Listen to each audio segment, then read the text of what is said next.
సంవత్సరాల తరబడి ఎన్ని మందులు వాడినా మీ మోకాల నొప్పులు తగ్గట్లేదా? ప్రాణ పెయిన్ క్లినిక్ లో అత్యాధునిక చికిత్స. Hello Ram sir. Hi Nagarjuna. దరిద్రాన్ని ఎలా ఫేస్ చేయాలి? దరిద్రం అనేది మన అనుభవంలో ఉండొచ్చు, ఆలోచనలో ఉండొచ్చు. నారాజు, జనరల్గా మనకి 3 రకాలైన ఎక్స్పెక్టేషన్స్ ఉంటాయి. ఏదైనా డిసప్పాయింట్మెంట్, నిరాశ, నిస్పృహ ఇట్లాంటివన్నీ ఎక్కడి నుంచి పుడతాయంటే ఎక్స్పెక్టేషన్స్ నుంచి పుడతాయి. ఎక్స్పెక్టేషన్స్ 3 రకాలు. ఒకటి, నా నుంచి నాకే ఎక్స్పెక్టేషన్స్. నేను ఎలా ఉండాల్సింది, నేనేం చదివి ఉండాల్సింది, నేను ఎట్లా బిహేవ్ చేసి ఉండాల్సింది, నేను ఈ పాటికి ఏ స్థాయిలో ఉండాల్సింది. ఇది నా నుంచి నేను ఎక్స్పెక్ట్ చేసేది. రెండోది ఎక్స్పెక్టేషన్స్ ఫ్రమ్ అదర్స్. ఎవరు అదర్స్ అంటే నా కుటుంబ సభ్యులు, నా చుట్టూ ఉన్నవాళ్ళు, నా కాలేజీ, నా మిత్రులు, ఇతరుల నుంచి నా ఎక్స్పెక్టేషన్స్. వాడు ఆ రోజే నాకు ఆ విషయం చెప్పుంటే ఎప్పుడో తెలిసిండేది కదా. అసలు నాకు ఎవరు మంచి కోర్స్ ఏదో ఎవరూ చెప్పలేదు, ఒక్క గైడెన్స్ కూడా నాకు లేదు. మా తల్లిదండ్రులు ఒక్కరు కూడా చదువుకోలేదు. నేను పుట్టి ఉండాల్సింది, మంచి ఫ్యామిలీలో పుట్టి ఉండాల్సింది కదా. ఇవన్నీ అదర్స్ నుంచి ఎక్స్పెక్టేషన్స్. అండ్ మూడవది ఎక్స్పెక్టేషన్ ఫ్రమ్ ద వరల్డ్. ఈ ప్రపంచం ఎట్లా ఉండాల్సింది, నేను ఇండియాలోనే పుట్టి ఉండాల్సిన వాడిని కాదు, ఈ గవర్నమెంట్ పాలసీల్లో ట్యాక్స్ ఎక్కువగా ఉంది, వాతావరణం అంటే చాలా వేడిగా ఉంది, ఇట్లాంటివన్నీ యాక్చువల్గా ఎలా ఉంటే బాగుంటే నేను బాగుండేవాడిని, నాకు ఆ దరిద్రం వచ్చి ఉండేది కాదు, నాకు ఆ ఆశలు ఉండేవి అని కోరుకునేవి 3 రకాలు. 3 రకాల ఎక్స్పెక్టేషన్స్ నుంచి ఏ ఎక్స్పెక్టేషన్స్ మీట్ కాకపోయినా డిసప్పాయింట్మెంట్కి గురవుతావు, అసంతృప్తికి గురవుతావు, నిరాశకు గురవుతావు, ఆశను కోల్పోతావు. అక్కడి నుంచి దరిద్రం మొదలవుతావు. ఏ ఎక్స్పెక్టేషన్స్ అయినా, నా గురించి నేను ఎక్స్పెక్ట్ చేసినవి నేను మీట్ కాకపోయినా, ఇతరులు వాళ్ళ ఎక్స్పెక్టేషన్స్ మీట్ కాకపోయినా, నేను అనుకున్నట్టు ఈ ప్రపంచ పరిస్థితులు నా కంట్రోల్లో లేకపోయినా సరే నేను నిరాశకు గురవడానికి సిద్ధంగా ఉంటాయి. ఇంకా నా భవిష్యత్తులో ఇక నాకు హోప్ లేదు. ఎందుకంటే నన్ను నేనే బాగు చేసుకోవాలి, లేదా ఇతరులు బాగు చేసుకోవాలి, ఈ ప్రపంచ పరిస్థితులు బాగు చేయాలి. ఈ 3 అనుకూలంగా లేవు, నాకు నిరాశ. అక్కడి నుంచి దరిద్రం. అనంత కోటి దరిద్రాలు. అదే అంటారు కదా, ఎన్నో దరిద్రాలకు అనంత కోటి ఉపాయాలు ఉంటాయి. ఉన్నా ఏ ఒక్క ఉపాయము కనిపించనంత నిరాశకు గురవుతారు. ఇట్లా నిరాశకు గురైన వాడు, ఆశ కోల్పోయినవాడు, ఇక జీవితంలో ఏమీ ఆధారం లేదు అని అనుకున్న వాళ్ళ లక్షణాలు ఎలా ఉంటాయి? ఎలా ఉంటాయి sir? Number 1, withdrawal symptom. Withdrawal అంటే ఏంటంటే ముందు మనుషుల నుంచి దూరం అయిపోతాడు, ఎవరితో మాట్లాడు, ఒంటరిగా ఉంటాడు, బయటికి రాడు, అంతకుముందు చేస్తున్న పనులను ఇష్టంగా అసలు చేయడు, స్నేహితుల ఫోన్లు ఎత్తడు, ఎవరితో మాట్లాడాలని అనిపించదు, టైం వేస్ట్ ఎలా చేయాలని ఆలోచిస్తాడు, మనుషుల్ని మాత్రం కలవకుండా తన్ను తాను సమాజం నుంచి విత్డ్రా అయిపోతాడు. That's the first symptom of withdrawal. Withdrawal ఎప్పుడు అయిపోతాడో అప్పటి నుంచి రెండో లక్షణం, తనకి ఇష్టమైన హాబీస్ ఏవైతే ఉన్నాయో అన్నిటిని వదులుకుంటాడు. రెగ్యులర్గా చేసే హాబీస్ అన్నింటినీ దూరం అయిపోతాడు. ఎందుకంటే నేను ఇప్పుడు హాబీస్ కానీ మనం ఏమైనా చేసేది నారాజు, ఆనందంగా ఉండి హ్యాపీగా ఉంటే, నాకు ఇష్టమైన పనులు నేను చేస్తుంటే, టైంని నేను కొంత తీసుకొని ఆ టైంలో నాకు ఇష్టమైన పనులు నేను చేస్తాను. అసలు నేను చేయటానికి కారణమే నాకు లేకపోతే ఎందుకు చేయాలి?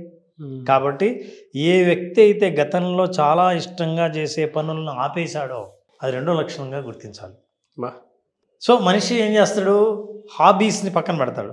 Third is the most important, visible, అందరికీ కనపడేది, సెల్ఫ్ కేర్ను వదిలేస్తాడు. ఏ స్నానం చేయాల్సిన అవసరం ఉందా? కటింగ్ లేదు, ఏం లేదు. మంచి డ్రెస్ వేసుకోవడమా అసలు అవసరమా? ఇలాంటి ప్రశ్నలు వస్తూ ఉంటాయి. తన్ను తాను పూర్తిగా నిర్లక్ష్యం చేస్తాడు, షాబీగా ఉంటాడు, ఆరోగ్యాన్ని నిర్లక్ష్యం చేస్తాడు, అపియరెన్స్ను నిర్లక్ష్యం చేస్తాడు, ఇతరులకు కలిసేటప్పుడు ఏం జాగ్రత్తలు తీసుకోవాలనో ఇవన్నీ నిర్లక్ష్యం చేస్తాడు. తన్ను తాను సంపూర్ణంగా సమాజం నుంచి దూరం అవడానికి ప్రయత్నిస్తుంటాడు. ఈ లక్షణాలన్నీ మనిషికి ప్రదర్శిస్తాడు, కంటికి కనబడతాయి. అబ్జర్వ్ చేస్తే ఆశ కోల్పోయి నిరాశలో ఉండి నిస్పృహలో కొట్టుమిట్టాడే వ్యక్తి ఈ స్థాయికి చేరతాడు. ఎందుకంటే because of your expectations from your self, others and world. ఇది మనిషి పతనానికి చేరువలో ఉండి అన్ని దరిద్రాలుగా కనిపించే పరిస్థితికి కారణాలు ఇవి. ఈ కారణాల్లో ఉన్న వాళ్ళకి ఎవరికి కూడా ఎవరు చెప్పిన సలహాలు కూడా ఎక్కవు. మంచి చెప్తున్నా సరే, అందుకే చాలామంది కొంతకాలం తర్వాత అరే ఈ విషయం నాకు ఎప్పుడో చెప్పి ఉండొచ్చు కదా, ఇప్పుడు చెప్తున్నావు ఏంది అంటారు. ఆ చెప్పేవాడు ఏం చెప్తుంటే, అరే నీకు 100 సార్లు చెప్పావు, నువ్వు అసలు వినిపించుకుంటేనా, వినిపించుకునే స్థితిలో ఉన్నావా నువ్వు, అప్పుడు అసలు ఎంత చెప్పినా వినే స్థితిలో ఉన్నావా, అప్పుడు లేడు. So he discard, ignore every suggestion, అన్నీ పక్కన పడేస్తాడు. సో ఈ లక్షణాలు ఉంటాయి. ఈ లక్షణాల్లో దరిద్రాన్ని ఇంకా దరిద్రంగా మార్చుకోవడం తప్ప దీని నుంచి బయటపడడం చాలా కష్టం. ప్రయత్నిస్తే తప్ప, కోరిక మారితే తప్ప, నేను ఏ స్థితిలో ఉన్నానో నేనే గుర్తిస్తే తప్ప మనిషి బయటపడలేను. ఒక్కసారిగా గుర్తించిన తర్వాత ఈ లక్షణాలు, ఎస్ నాలో ఉన్న ఈ లక్షణాలు, చాలామందికి ఉన్న పరిస్థితి చెప్పి సహాయం తీసుకోవడానికి కూడా అమ్మో మా నాన్నకు తెలిస్తే నా వద్దు, వాళ్ళకి చెప్పకూడదు. ఫ్రెండ్స్గా నేను ఇప్పుడు ఊర్లో వెళ్ళి నా ముఖం చూపించారంటే అందరు ముఖాన్ని ఉమ్మేస్తారు.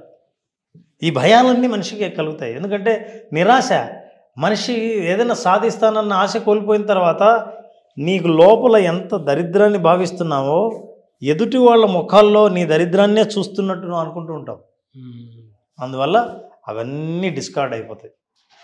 ఒక్కసారి మనిషికి తెలిసిన తర్వాత ఇది నా పరిస్థితి, ఇక్కడి నుంచి బయటికి రావాలని అనుకుంటే చేయవలసిన పని ఏంటంటే, నెంబర్ 1, మీరు ఎన్ని గంటలకు నిద్రలేస్తున్నారో సహజంగా మీ బాడీ సోమరితనంతో పర్వాలేదులే ఏం చేసేది లేదు కదా ఇప్పుడు లేద్దాం అని అనిపిస్తూ ఉంటుంది.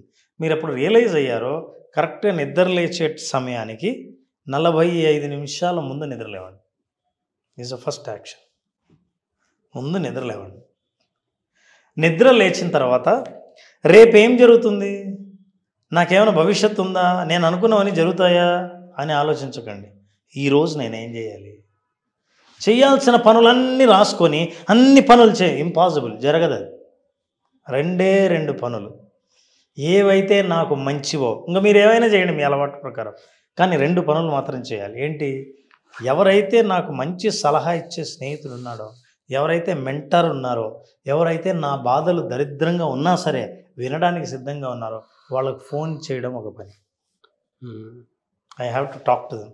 ఉన్నది ఉన్నట్టు చెప్పారు, నేను తప్పు చేశాను, నేను సోమర్తనంతో ఉన్నాను, చేయాల్సినప్పుడు ఏం చేయలేదు, టైం వేస్ట్ చేశాను, ఎవరైనా చెప్పినా ఈ సలహా నేను పట్టించుకోలేదు, మా అమ్మా నాన్నలు ఇంటికి వెళ్తే నన్ను ఎక్కడ అడుగుతారో అని అవాయిడ్ చేయడం వల్ల నేను చాలా విషయాలు దాచిపెట్టడం వల్ల నేనే నష్టపోయాను.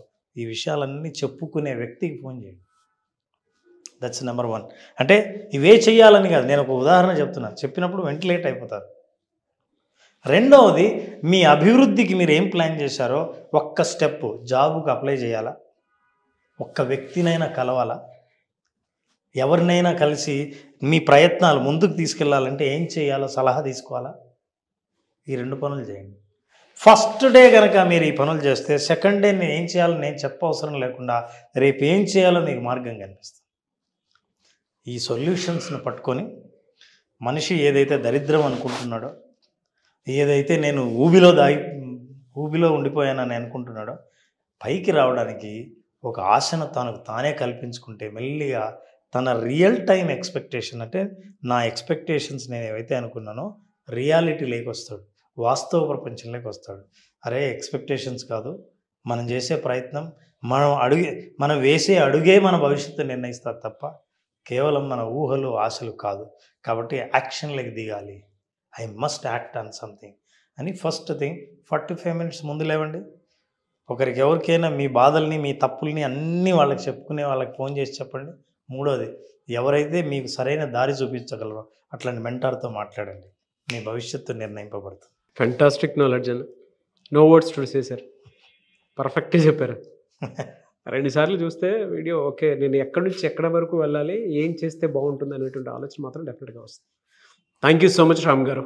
థ్యాంక్ యూ నారాజ్. Thank you. Visualisation practice class మళ్ళీ ఎప్పుడుండే అవకాశం ఉంటుంది? నారాజ్ October 3rd స్టార్ట్ చేస్తున్నాం. విజువలైజేషన్ బేసిక్ October 3rd, అది కూడా ప్రాక్టీసే ఉంటుంది. So October 3rd visualisation only practice అనే ప్రోగ్రాంలో 5 రోజుల పాటు కంప్లీట్గా ప్రాక్టీస్ మీద ఫోకస్ చేసి వాళ్ళని 5 రోజులు తిరిగేసరికి పూర్తి మాస్టరీని సంపాదించే అవకాశం వాళ్ళకి ఈ ప్రోగ్రాంలో ఉంది. అందులో ప్రత్యేకంగా ఒక రోజును మాత్రం పూర్తిగా యోగ నిద్రకు కేటాయిస్తుంది. యోగ నిద్రలో విజువలైజేషన్, పూర్తి రిలాక్సేషన్, ఇవి రెండు వాళ్ళు పూర్తిగా నేర్చుకోవచ్చు, ప్రాక్టీస్ చేయొచ్చు, అనుభవంలోకి తెచ్చుకోవచ్చు. దసరా పండగ దగ్గర వచ్చే టైం ప్రతి ఒక్కరికి విజువలైజేషన్ అవసరం కూడా, అమ్మవారి కటాక్షం కోసం ఉన్నా సరే. ఎందుకంటే మేము అనుకున్నది జరగట్లేదు, మేమేం చేస్తే బాగుంటుంది, జీవితానికి కావాల్సినటువంటి ఆలోచనలు ఎక్కువగా మనకు ఉన్నప్పుడు నెగిటివ్ థాట్స్ని ఎలా రిమూవ్ చేయాలి, మేము ఏది అనుకున్నా కూడా జరగకపోవడానికి కారణాలు ఏంటి అనేటువంటి విషయంలో చాలామందికి డౌట్స్ ఉంటాయి. అది ఓన్లీ విజువలైజేషన్ ప్రాక్టీస్లోనే మీరు క్లియర్ చేయగలుగుతారు. కాబట్టి October 3rd జరిగేటువంటి క్లాసెస్కి కనుక మీరు ఎన్రోల్ చేసుకోవాలి అనుకుంటే స్క్రీన్ మీద మీకు కాంటాక్ట్ నెంబర్ కనిపిస్తుంది, అని మీరు కాల్ ఆర్ మెసేజ్ వాట్సాప్ చేసి ఎన్రోల్ చేసుకోవచ్చు. విజువలైజేషన్ అనేది స్పెషల్ క్లాస్ దసరాకి. Anyways thank you so much Ram sir. I wish you all the best. Thank you Nagesh.